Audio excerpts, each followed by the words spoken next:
evening. Good to have you with us in this edition of the Urban Debate. Viewers, we're going to have a series of big stories lined up for you here on this edition of the 8 p.m. Urban Debate. First up, I want to talk about an issue that we have repeatedly raised here. We even discussed it a few days ago with the Haryana government now bringing in a quota in private jobs for the locals, for the domiciles, those who belong to the state of Haryana. That obviously became a huge controversy. The industry itself stood up and said this is not okay, this is not acceptable, and this will actually hamper business growth, hamper the economic growth, rather than bring in more business to the state. Now, why are we discussing it today? Again, because one of the industrialists has now gone to the court.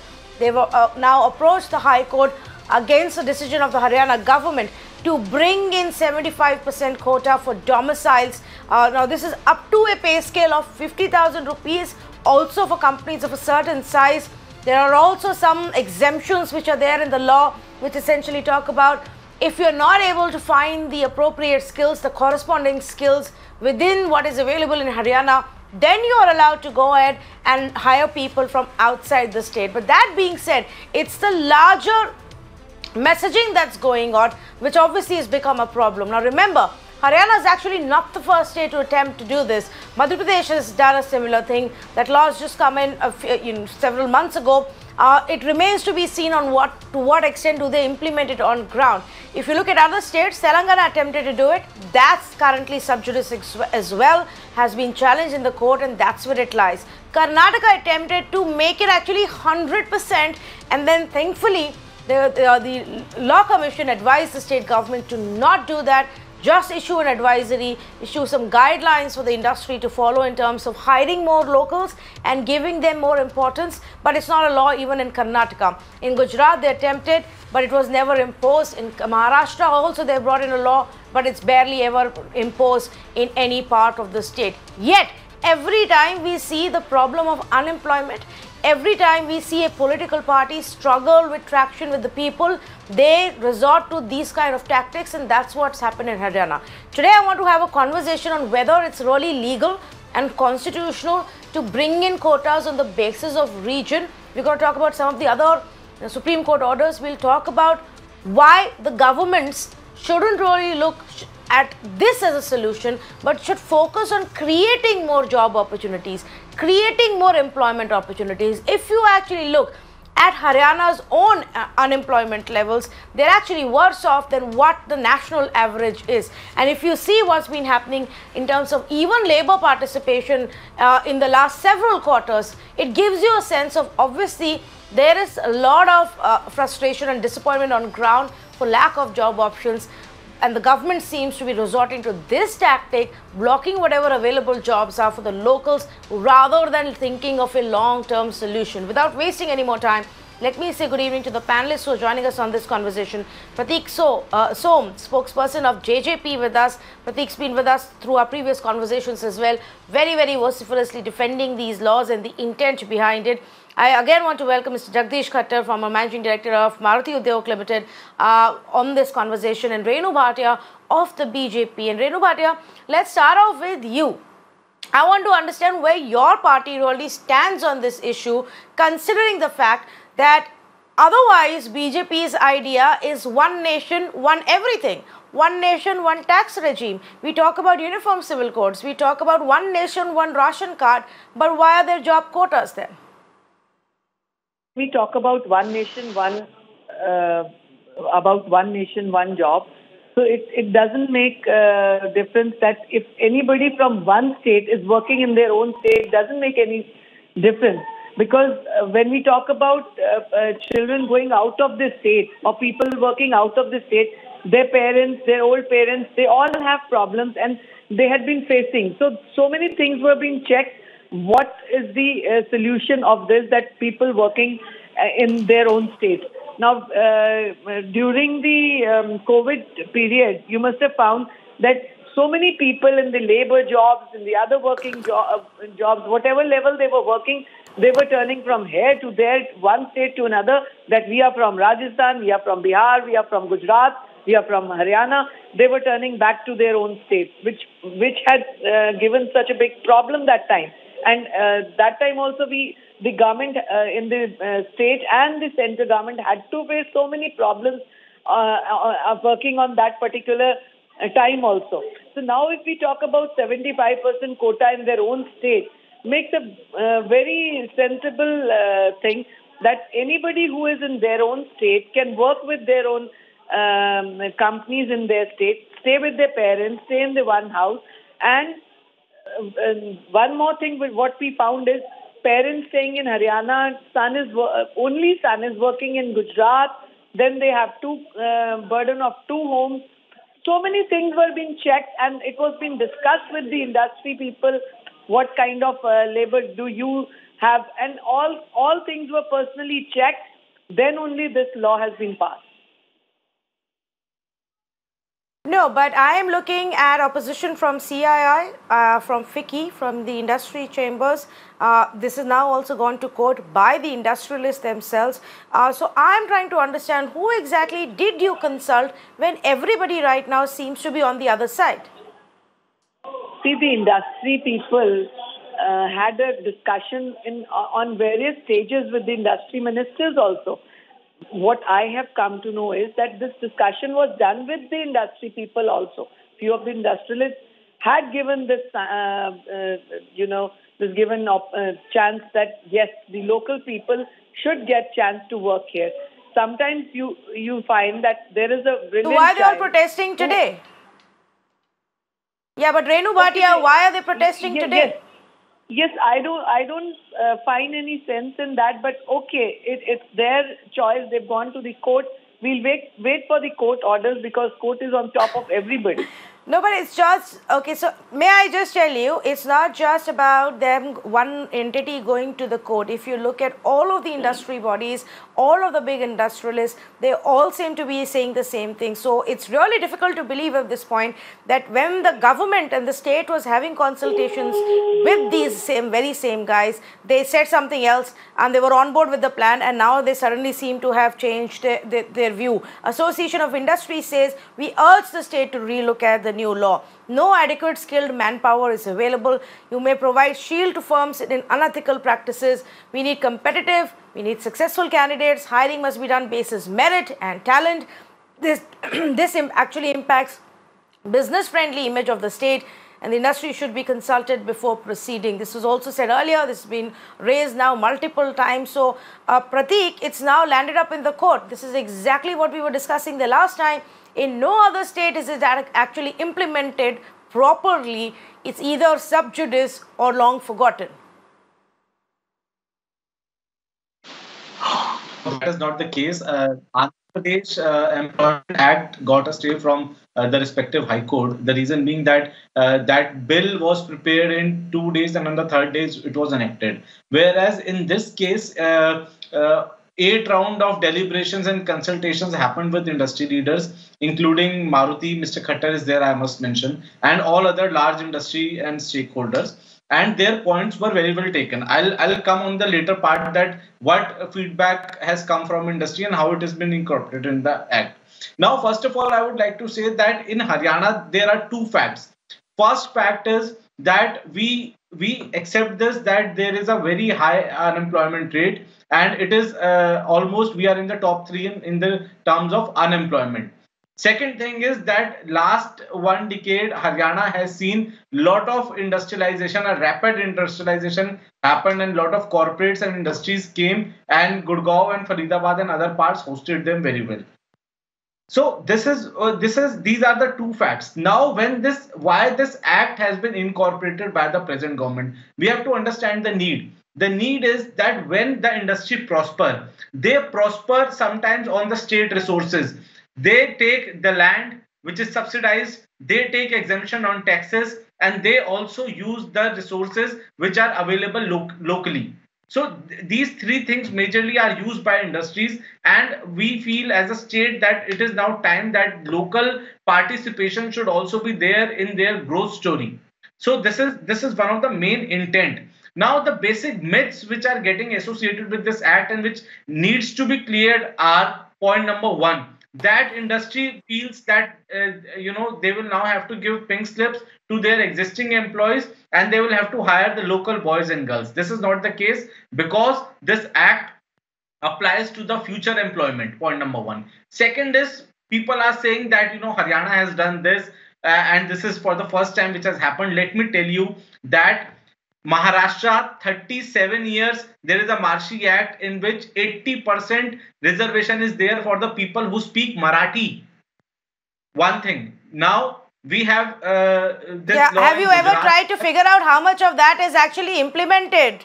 Prateek, I tell you, don't see, sound like one of those bureaucrat officials who never actually get out of the office to figure out what is the reality. Let's talk what's real, what gets implemented, and what's practical. Let me What tell is you. impractical doesn't make sense. If a law has landed up in the court or never been implemented, what good is that law?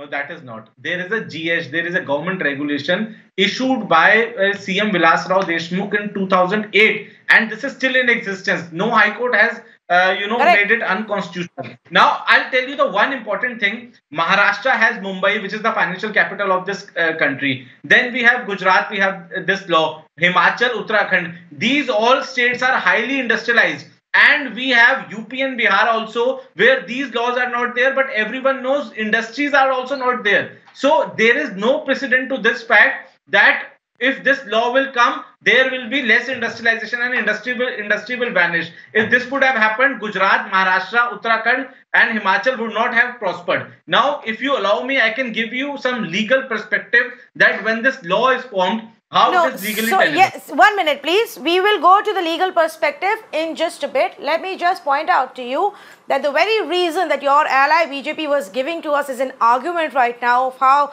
during lockdown everybody went back to their states, the whole migrant crisis that took place and how that became a problem. So you rather employ your locals.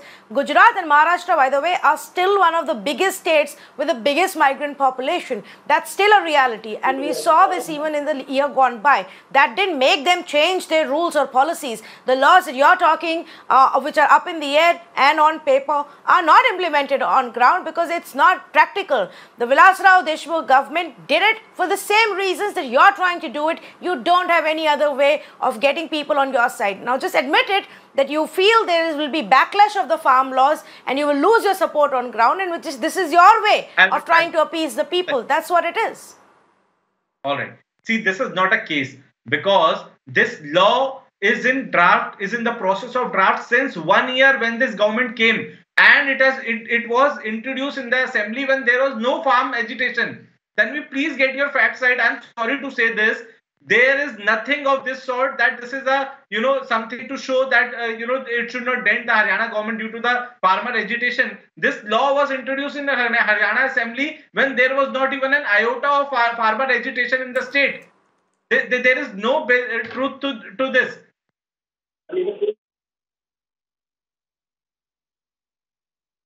Okay, let's talk about the larger perspective here, and we'll come to legalities in just a bit, but I want to bring in Mr. Jagdish Khattar. Mr. Khattar, the conversation we had the last time around as well, I want to take it forward.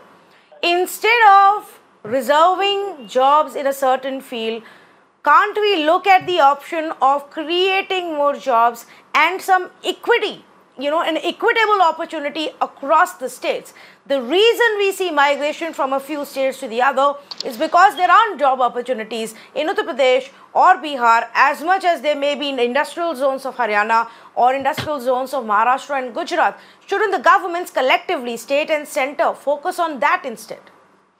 It reminds me of a Japanese colleague, when he used to hear about this job reservation and all, he used to say that, why do you Indians believe in sharing poverty? Please work together to create prosperity. I think it's very important that, the jobs are in any case declining, and then on top of it, you are going to say reservations. It's not going to increase employment. I think we should, as you mentioned, and has to be done, we have passed through a very bad phase, very unfortunate. I think there is a chance of turning around.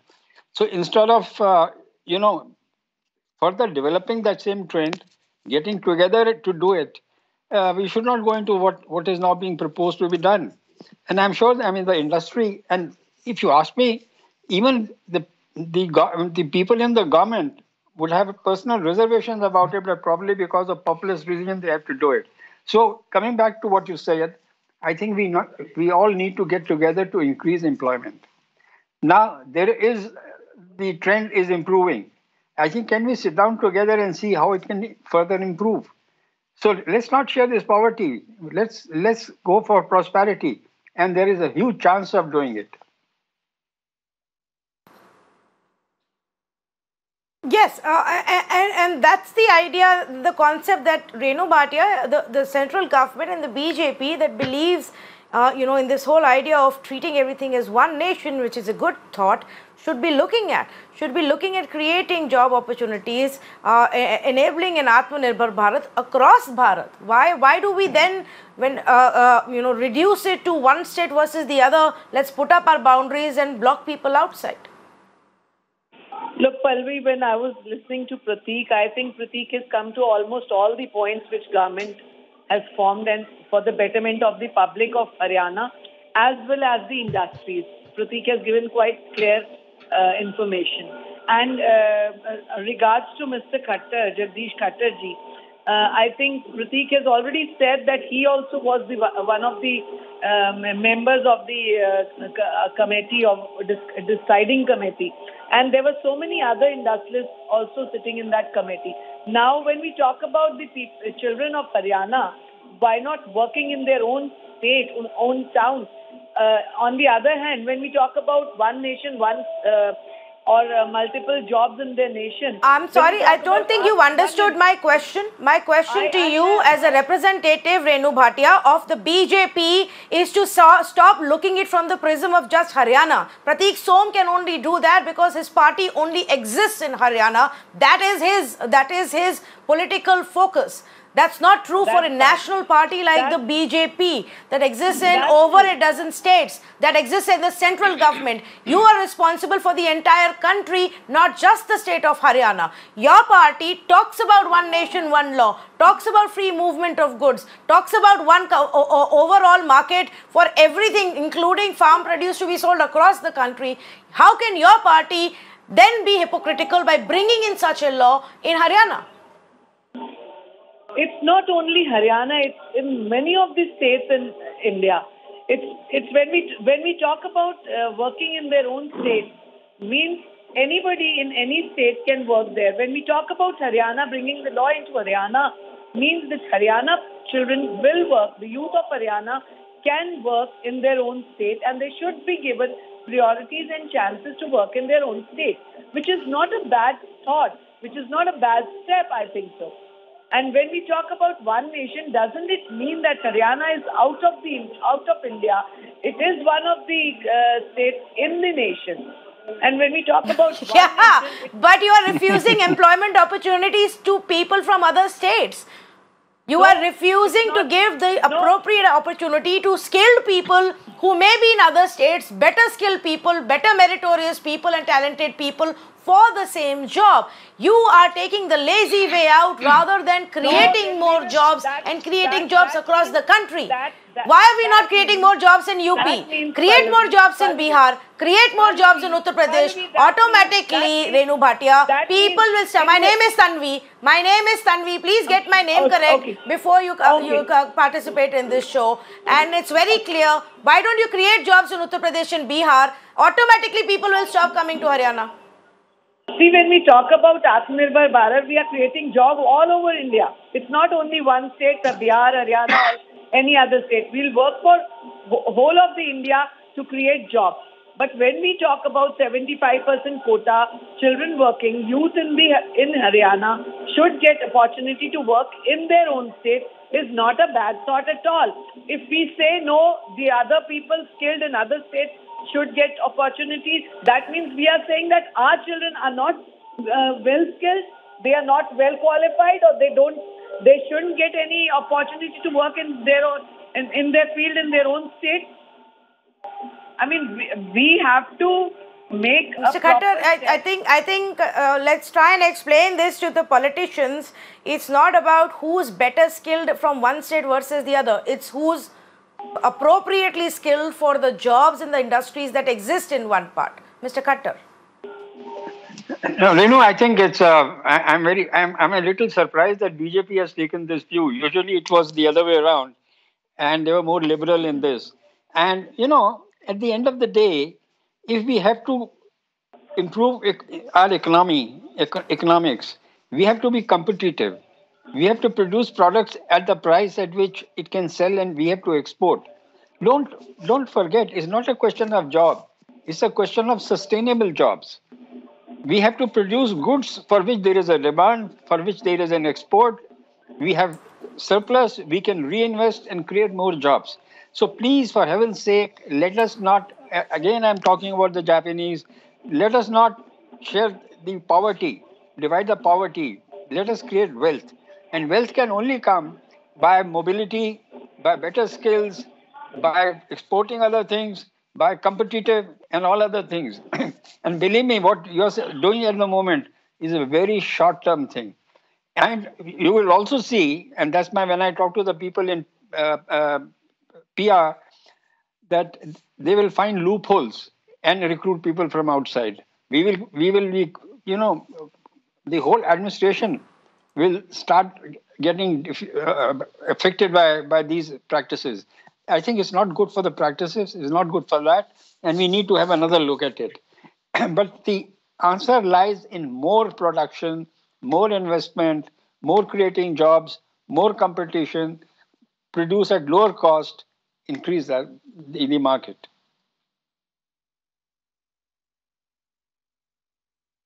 Yes, Prateek Som, would you want to respond to that? Yes. Sanvi, I'll give you some, authenticated data, and I'm sure it will even change your view on this act.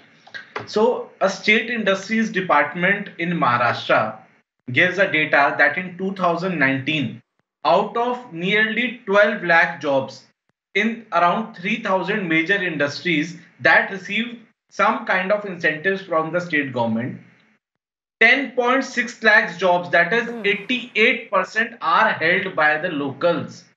And in micro, small and medium industries, incentive based, Prateek Som. At least let me complete, please. In medium, sure small and micro industries, of nearly 69 lakh jobs generated, 61 lakh jobs, that is 89.3%, were held by the locals. Now we are talking, this data is of State Industries Department, Maharashtra. Is Maharashtra bad for industry? Is Nagpur, Aurangabad, Mumbai, Mr. Prateek Som, do you realize the difference? I'm sure while reading it, you understood the difference I was going to point out. Yeah, tell me. It's an incentive-based scheme. You just read out in companies, industries that have got incentives from the government. Each and every industry gets some kind of incentive. In Haryana, we have an industrial policy that since the beginning you get your land registered, and by the time you start your manufacturing, you will have lot of incentives. You can verify this fact from Mr. Khattar. He has been there in Gurgaon. He has ruled this industry for so many years. So is your current law only for incentives? Incentive-based plans. No, if companies come and set up there without the incentives from the government, are you not going to implement this law? You are mixing the two things up, Prateek Som. State governments who call for investment into their states always give discounts. That's a completely different thing than saying if you follow this rule, we give you incentives. And with all the humility at my command, let me tell you that what is the problem if your helper, if your crew boy, or if your driver, or a person who do menial jobs and who is a local become a part of your group. And how? This is the very important statement which I am making. Section 5 of this act says that the employer, if he doesn't find the proficient, qualified and skilled employee, he may file for an exemption with the authority, and authority may grant exemption in this case. Now let me tell you a small example. Let's suppose there is a makeup artist For that, a specific skill is required, and the industry person wants that particular skill. If he doesn't find that in local candidate, he may hire somebody else who is not the local candidate, but a helper, a person who gives you a water, or who cleans your office, or who drives your car. If he is a local candidate, it will be mutually beneficial. How I tell you, industry will save on the cost.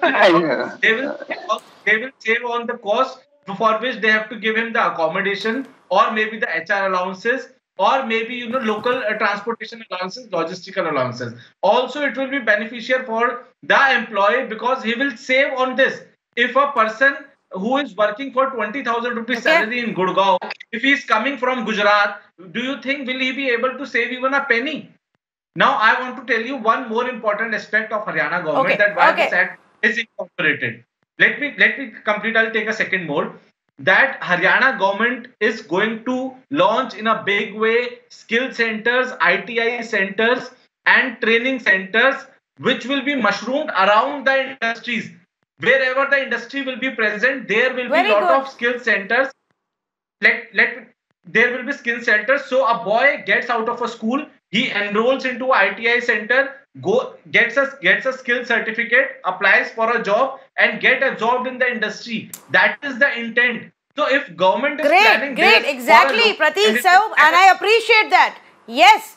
Though that is what the governments are supposed to do. The governments are supposed to help people upgrade their skills, get the right skills, provide opportunities for skill training, and provide opportunities for creation of more jobs. That's how you get more people employed, and then you will not have to worry about anybody coming from any other state into Haryana and taking away the jobs. That's as simple as that. I am completely out of time here. I just also want to say, since this has gone to court, there will be a big legal debate coming up as well in a few weeks from here on. But a quick reminder of what the Supreme Court had to say, and as observations in a Pradeep Jain versus the Government of India case 1984, where the Supreme Court actually said that despite Article 16(2), some states are resorting to the son of soil policies, and prima facie, this would seem to be constitutionally impermissible. Now, the Supreme Court, though, just refrained from commenting further, saying,